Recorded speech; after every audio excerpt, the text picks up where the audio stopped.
তৈরি করব পটলের দোরমা। এই পটলের দোরমা কিন্তু অনেক রকম পুর দিয়ে তৈরি করা যায়, কিন্তু আজ আমি তৈরি করেছি চিংড়ি মাছের পুর দিয়ে। এই চিংড়ি মাছের পুর দিয়ে পটলের দোরমা তৈরি করেছি কিভাবে, সেটাই আপনাদের সাথে শেয়ার করে নেব। আর এই পটলের দোরমা খেতে কিন্তু আমরা বাঙালিরা খুব ভালোবাসি। তাহলে চলুন কিভাবে তৈরি করেছি সেটা দেখে নেওয়া যাক। আর সাথে আছে আমি সুস্মিতা, আপনারা দেখছেন আমার চ্যানেল পালবাড়ির কিচেন।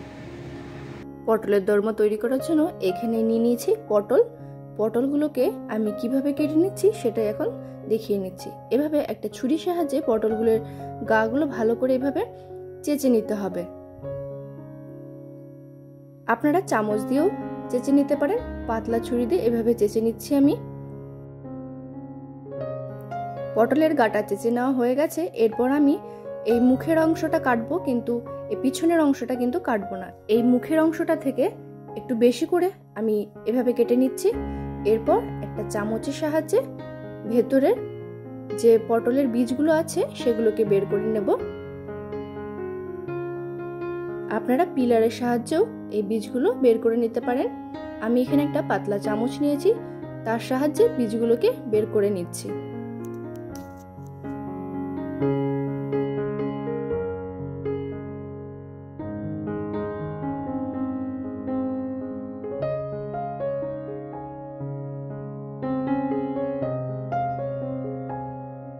দেখুন সমস্ত বীজগুলো বেরিয়ে গেছে। একইভাবে আমি আরো একটা পটল আপনাদেরকে বীজ বের করে দেখাবো। আবারও পটলের গাটা এভাবে আমি চেঁচে নিয়েছি, আর এরকম পিছনের দিকটা একটু ফেলে দিতে হবে, আর মুখের কাছটা এরকম একটু বেশি করে কেটে নিতে হবে। এরপর আবারও ভেতর থেকে বীজগুলো আমি একইভাবে বের করে নিচ্ছি। দেখুন, আর বীজটা বের করার সময় খুব সাবধানে করতে হবে যাতে মুখের কাছটা ফেটে না যায়। সমস্ত পটলেরগুলোর বীজ বের করে নেওয়া হয়ে গেছে। পটলগুলো আলাদা করে একটা আমি থালার ওপর রেখে দিয়েছি। এরপর মশলা নিয়ে নিয়েছি আদা, লঙ্কা, পেঁয়াজ, টমেটো, রসুন। আমি পেঁয়াজগুলোকে কুচি করে কেটে নেব। দুটো পেঁয়াজ আমি এখানে ব্যবহার করেছি। পেঁয়াজগুলোকে এরকম কুচি করে কেটে নিচ্ছি।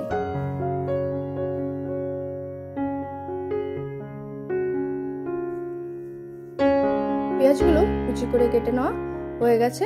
আরো একটা পেঁয়াজ আমি একইভাবে কেটে নেব। সমস্ত পেঁয়াজগুলো কেটে নেওয়া হয়ে গেছে, প্লেটের ওপর তুলে রাখছি। এরপর টমেটোটাকেও কেটে নেব। এখানে আমি একটা টমেটো ব্যবহার করেছি। টমেটো আপনারা যেভাবে খুশি কেটে নিতে পারেন। এখানে টমেটোটা আমি পেস্ট করে নেব, সেই জন্য যেভাবে খুশি একটা রাফলি চপ করে নিলেই হবে। নিয়ে নিয়েছি চিংড়ি মাছ। পটলের দোরমা আমি চিংড়ি মাছের পুর দিয়ে করব। চিংড়ি মাছগুলোকে এভাবে ছোট ছোট করে কেটে নিচ্ছি। চাইলে আপনারা গোটা রাখতে পারেন, আমি এভাবে ছোট টুকরো করে কেটে নিয়েছি, তাহলে প্রতি গরসেই মুখে পড়বে।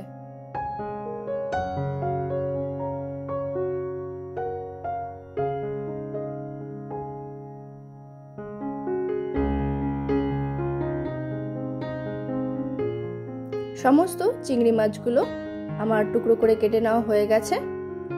একটা বাটিতে তুলে রাখলাম।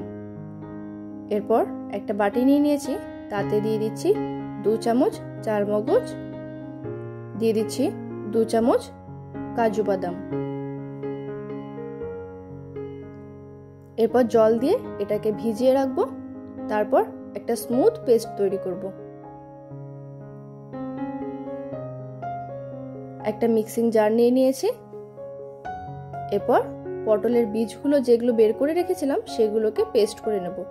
মিক্সিং জারে পটলের বীজগুলো দিয়ে দিলাম।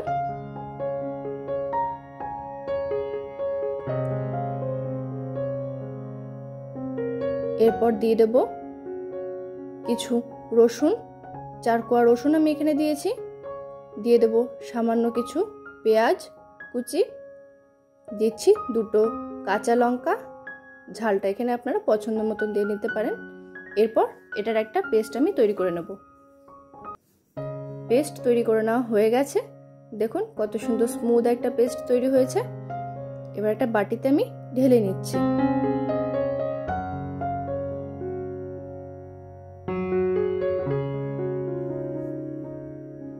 এরপর আবারও মিক্সিং জারটা নিয়ে নিয়েছি, তাতে টমেটোগুলোকে দিয়ে দিচ্ছি। এবার টমেটোটা পেস্ট করে নেব। টমেটো পেস্ট করে নেওয়া হয়ে গেছে, একটা বাটিতে ঢেলে নিলাম। এরপর পেঁয়াজগুলোকে পেস্ট করে নেব। পেঁয়াজের সাথে এখানে আমি দিয়ে দেব রসুন, দিয়ে দেব কাঁচা লঙ্কা, আর দিয়ে দিচ্ছি আদা। সবকিছু একসাথে পেস্ট করে নেব।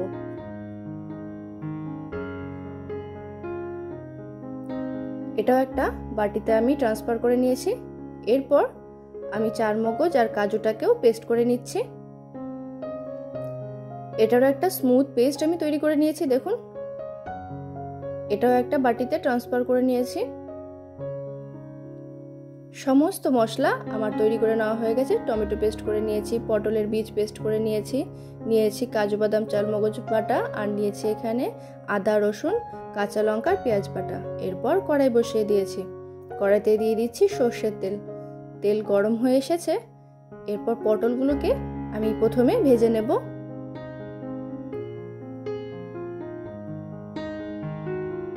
সমস্ত পটলগুলো আমি দিয়ে দিয়েছি। লবণ দিয়ে পটলগুলোকে ভেজে নেব।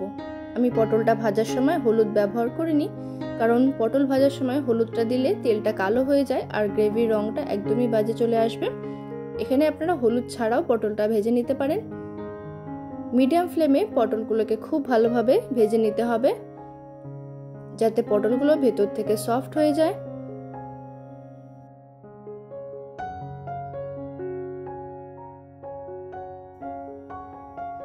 পটলগুলো আমার ভেজে নেওয়া হয়ে গেছে। এরপর আমি তুলে নিচ্ছি।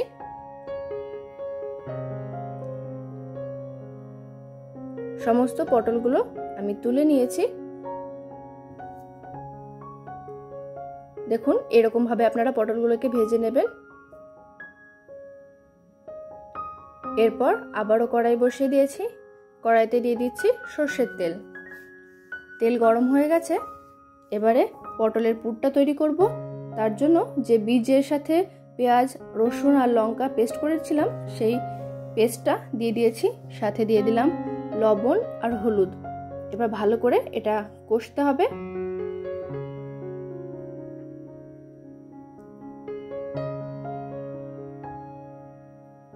দেখুন কতটা টেনে এসেছে।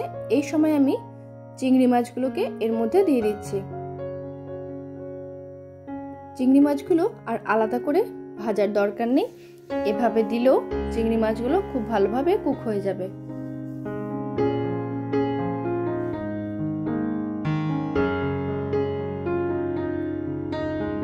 চিংড়ি মাছের সাথে খুব ভালোভাবে আবারও সবকিছু নাড়াচাড়া করে নিচ্ছি। চিংড়ি মাছ থেকে যে জলটা বেরিয়েছে সেটা ভালো করে টানিয়ে নিয়ে পুরটাকে একটু টানা টানা করে নেব। আর এই সময় আমি একটু লাল লঙ্কার গুঁড়ো ব্যবহার করছি ঝালের জন্য। তারপর আবার ভালো করে সবকিছু মিশিয়ে আবারও বেশ কিছুক্ষণ নাড়াচাড়া করে নিয়েছি। পুরটা অলমোস্ট তৈরি হয়ে এসেছে।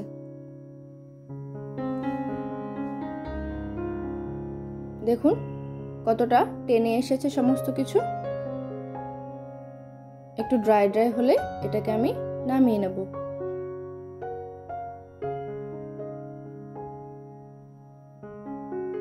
তৈরি হয়ে গেছে পটলের পুরটা। এটাকে এবার আমি ঠান্ডা করে নেব। পটল আর পটলের পুর খুব ভালোভাবে ঠান্ডা হয়ে গেছে। এরপর আমি পুরটা ভরে নেব। একটা পটল নিয়ে নিয়েছি। এরপর চামচ দিয়ে পুরটাকে ভরে নিচ্ছি। চাইলে আপনারা এটা হাত দিয়েও ভরে নিতে পারেন।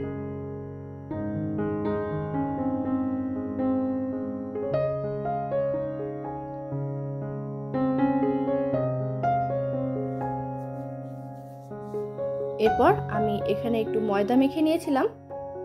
এটা পটলের মুখে এভাবে আটকে দিতে হবে যাতে পুরটা বেরিয়ে না যায়।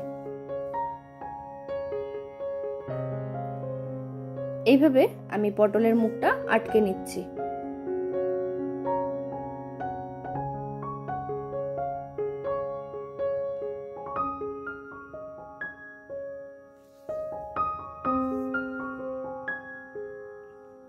একটা পটল পুরোপুরি পুর ভরে রেডি।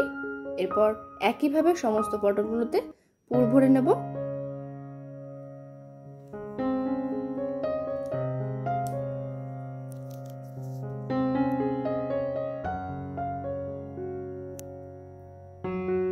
একইভাবে পুর ভরে নিয়ে আবারও ময়দা দিয়ে মুখটা আমি আটকে দিচ্ছি।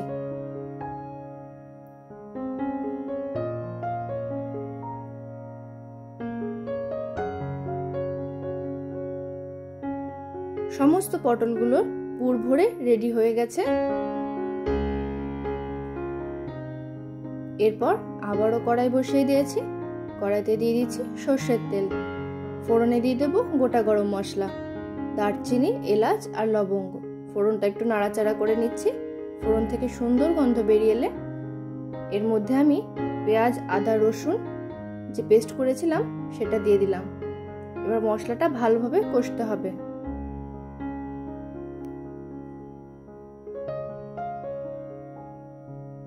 মশলার কাঁচা গন্ধ যতক্ষণ না চলে যাচ্ছে ততক্ষণ মশলাটাকে একটু ভাজা ভাজা করে নেব।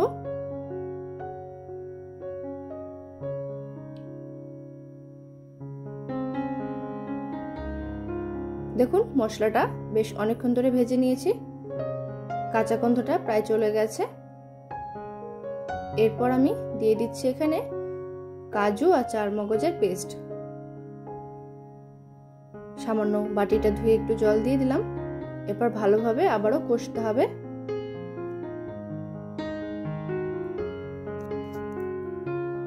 চারমগজ আর কাজুর পেস্টটা দিয়ে নাড়াচাড়া করে তারপর আমি দিয়ে দিয়েছি টমেটো পিউরি।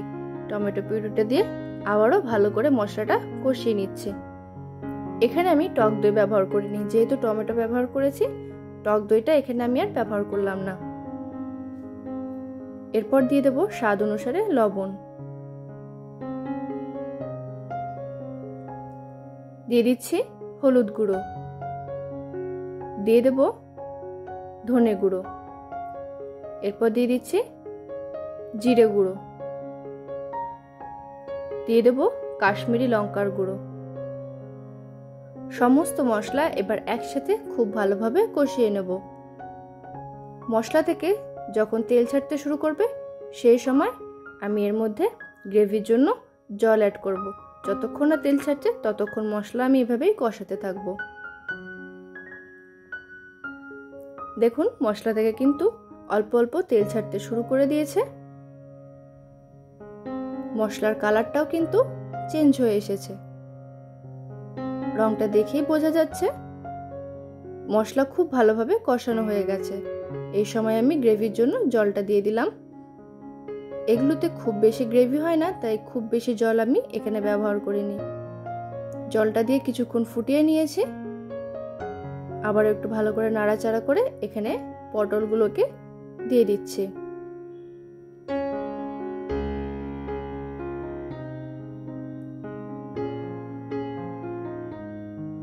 এক এক করে সমস্ত পটলগুলো আমি এর মধ্যে দিয়ে দিয়েছি। এরপর হালকা হাতে একটু নাড়াচাড়া করে নেব।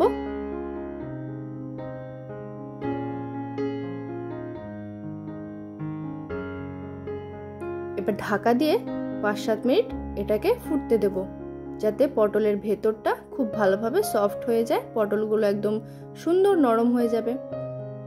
5-7 মিনিট পর আমি ঢাকনাটা তুলে নিয়েছি। দেখুন পটলগুলো কিন্তু দেখেই মনে হচ্ছে খুব ভালোভাবে সেদ্ধ হয়ে গেছে।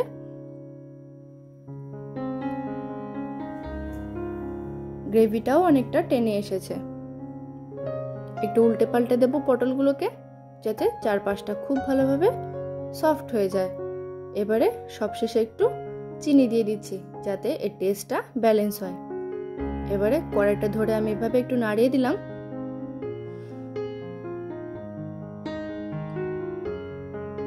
তৈরি হয়ে এসছে আজকে চিংড়ি মাছের পুর দিয়ে পটলের দোরমা। গরম গরম ভাতের সাথে এরকম পটলের দোরমা হলে কিন্তু খাবারটা একদম জমে যায়।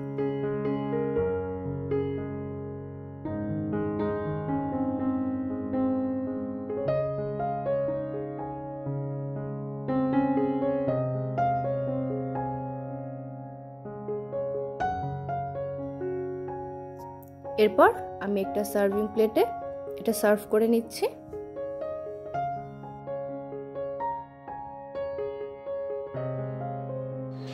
আজ এই পটলের দোরমা আমি গরম গরম ভাতের সাথে সার্ভ করেছি। আপনারা চাইলে পোলাও কিংবা ফ্রাইড রাইসের সাথেও সার্ভ করতে পারেন, খেতে কিন্তু অসম্ভব ভালো হয়। তাহলে আজ আমার ভিডিওটা কেমন লাগলো অবশ্যই একটা ছোট্ট কমেন্ট করে জানাবেন। ভালো লাগলে ভিডিওটিতে একটা লাইক করে দেবেন, আমার চ্যানেলটি সাবস্ক্রাইব করে পাশে থাকা বেল আইকনটা প্রেস করে দেবেন। তাহলে যখনই আমি একটা ভিডিও আপলোড করব ইনস্ট্যান্ট নোটিফিকেশান আপনাদের কাছে পৌঁছে যাবে।